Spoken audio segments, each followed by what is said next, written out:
tinatalakay ang budget na yan, bakit walang lumabas na live sa mga cellphone ninyo? Kaya ang ginawa ko, nag-live ako. At doon makikita ilang beses ko sinasabi.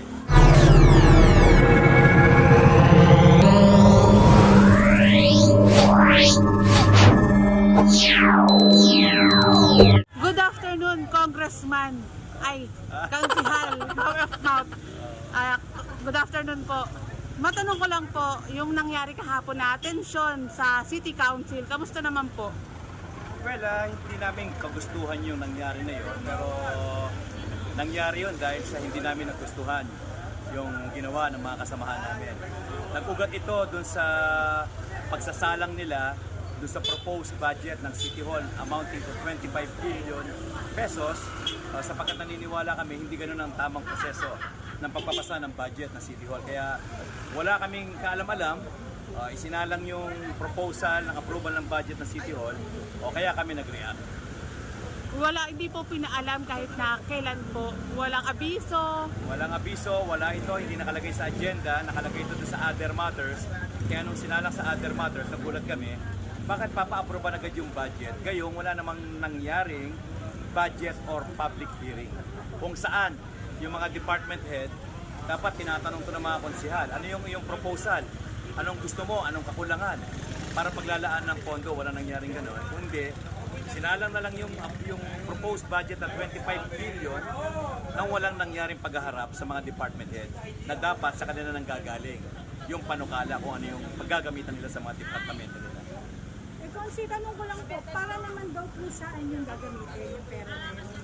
Well, siyempre pag budget para to sa taong bayan, nandun yung parte doon, pasahod sa mga empleyado, yung iba doon, infrastruktura, mga gamot, mga kailangan sa ospital, mga social services, allowance sa mga senior citizen, PWD, yung mga ganon. So, dapat malaman namin yon. Ang nangyari doon, isinalang lang yung budget nang hindi ipinaalam sa amin, kaya gusto namin magtanong, ayaw naman kami pagtanungin sapagkat sarado na raw. At kailangan lang mamili ng tatlo sa amin grupo at yun ang papayagan magtanong, hindi ganun ang proseso. Dapat lahat papayagan magtanong. So, bali ang nangyayari po ngayon, parang sila-sila lang parang ganun po. Ganun ang nangyari. So, kaya namin sinasabi, ni railroad, binastos kami sapagkat karapatan din namin magtanong sa kanila. So, lahat kami, pare-pareho mga halal ng aming mga distrito. So, kung meron silang karapatan na maghainom, meron din kami karapatan para magtanong at alamin kung ano yung pina-a-approvean sa amin. Kasi magtataas kami ng kamay eh. So, hindi naman nararapat na, approvean nyo na ito kasi pinag-aralan na namin yun. Hindi ganun. Dapat lahat kami ini-involve kasi collegial body ito. Bakit po ba nagkaroon ng tension sa City Council? Dahil po ba yan na nalaman din po nila na tatakbo si Yorme Isko Moreno? Well, siguro bahagi na yon, ano? Simula nung kami dumiklara na kami ay kay Yorme Isko Moreno, nahati na yung konseho.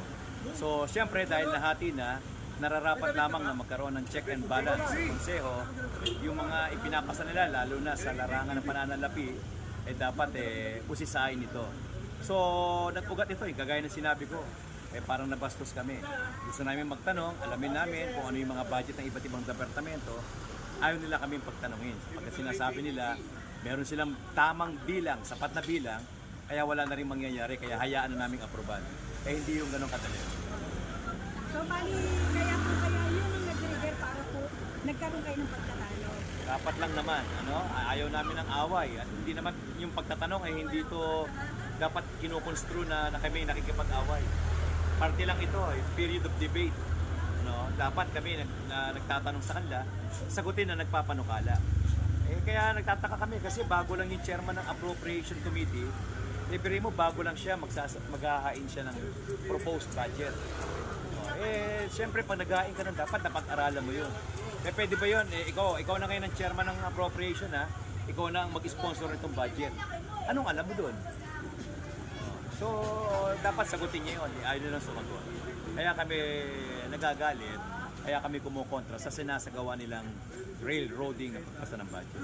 Konsi, hindi po ba labag sa rules yung itinago yung pagpasa ng budget po sa taong bayan? Well, yung sinasabi kasi, inaalaw naman yan. Pag suspended ang rules, kahit ano, pwede. Pero dapat ipinapaalam sa amin. Kaya lang, nagtataka kami, nag-issue raw si Mayora ng Certificate of Urgency, very urgent daw, na kailangan ipasa itong budget. Pinagtataka namin, under the local government code, meron pa naman hanggang katapusan Oktubre para humarap ang mga department head, magkaroon ng budget at public hearing bago maset yung deadline. Next year pa naman gagamitin yung pera, January. September pa lang ngayon. Why in a hurry? Bakit urgent? Natataon, next week, filing ng Certificate of Candidacy, kaya nakukulayan. Para saan po specifically yung sinasabi nilang inano na budget? Para saan daw po yun? Well, ito yung magiging pondo ng lungsod ng Maynila sa buong taon ng 2025. Hatiin to sa iba't ibang departamento, sa ospital, sa mga departamento ng MTSWD, lahat. MTPP, sa Manila Zoo, sa PRP, lahat ito. Kaya nga ang tanong namin, magkano ang nakalaan sa bawat departamento? Nagtaas ba ito? Bumaba ba ito? Sapagkat kami, kinakausap din kami ng mga constituents namin at mga ospital. Meron silang pangangailangan. Gusto namin mag-ambag. Parang pinagkakait sa amin yung karapatan namin mag-ambag at magbigay ng suwestyon sa pagpaplano ng pagbabudget. Parang sila lang. Hindi naman nila pera yan. Can we confirm magkano po yung total amount po ng sinali nilang budget po? 25 billion pesos. 25 billion. 25 billion para sa budget ng lungsod for next year. Kaya po talagang hindi rason na maging in a hurry. Emergency urgent. Hindi po talaga rason. Kasi napakalaki Hindi ng rason, pera po. hindi daang libo ito, hindi ito milyon. Billion ito. Tsaka next year pa. At next year pa. Kaya tataka kami, bakit pinamadali? At ang masama doon, bakit ayaw nyo kami pagtanungin?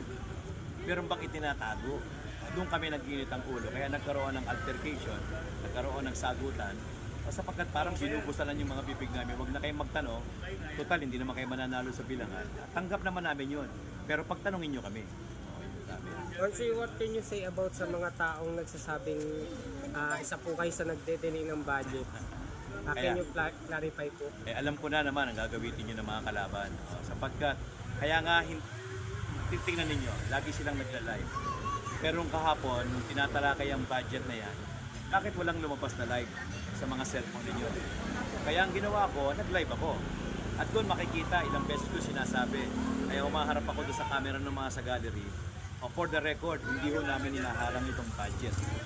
Ang hinaharang namin, itong ginagawang proseso, itong railroading na ginagawa ng mga kasama namin sa konseho, maling-mali ito. At dapat ito bigyan ng mahabang panahon, ng tamang panahon para balangkasin yung pondong ipinapasa ng konseho. Konsi, follow up lang po. Sana po, ano po ba yung update dun sa nakaraang pinay na case sa kanila? Ongoing yung kasong ipinail namin kaninang umaga, continuation ng presentation ng petitioner. Nag-testify si Consial JB, si Consial Yanyan, at kinuros examine ng mga abogado nila. So, hihintayin na lang natin yung order o ruling ng korte kung ano magiging hatol dito sa reklamo namin. May message po ba kayo sa ating mga viewers po? Well, ang aming message, maging vigilant kayo. Baka ang inyong pagkakakilala sa mga hinahalal ninyo ay yung nakikita nyo lang pag umiikot ng patay, nakakaroon ng feeding program. Hindi po yun. Ang pinakamahalagang trabaho namin mga konsyal, yung gumawa ng patas, maging bahagi ng pagmalangkas ng mga polisiya ng gobyerno. Kaya ho dapat magkabang kayo lagi sa mga live at mga sinishare ho naming mga videos. Yun po yung mga totoong nangyayari sa konseho ng Maynila. Yun po ang pangunahing trabaho namin. Kaya yun po yung nilalaban nyo palagi, yung boses nyo rin po. Dapat maging boses at nahihiya. Ayokong mapahiya sa aking mga taong bumoto sa akin. Na binoto nila ako ng 3 beses, makikita hindi tayo nagsasalita kahit na nakakakita tayo ng mali na ginagawa sa loob ng konseho. At maraming salamat po, Councilor JTV Villanueva. Maraming salamat. Saludo po kami sa inyong sipag sa inyong trabaho sa araw-araw po. Sa dedication at tapang. Salamat po sa inyo sa Kasi talaga kayo yung lumalaban para sa karapatan talaga ng taga Maynila at ninyo po, itong mga konsyal. Maraming salamat sa inyo. Salamat po.